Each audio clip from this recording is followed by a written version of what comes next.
சாலை பாதுகாப்பு மாதம் 1ஆம் தேதி முதல் 31ஆம் தேதி வரை கடைபிடிக்கப்படுகிறது.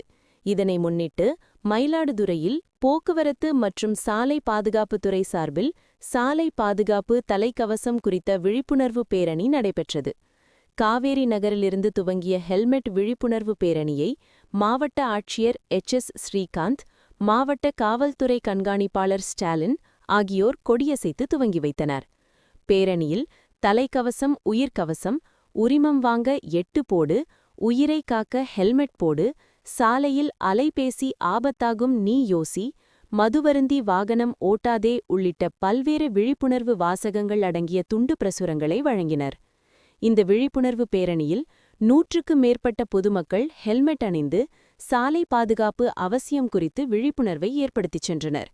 இதுபோல் 4 சக்கர வாகனம் பேரணியும் நடைபெற்றது. பேரணியானது மயிலாடுதுறை நகரின் முக்கிய வீதிகளின் வழியாக சென்று மயிலாடுதுறை வட்டார போக்குவரத்து அலுவலகத்தில் முடிவடைந்தது. பேரணியில் பங்கேற்றவர்கள் இருசக்கர வாகனத்தில் பயணம் செய்யும்போது தலைக்கவசம் கண்டிப்பாக அணிய வேண்டும் என்று அறிவுறுத்தினர்.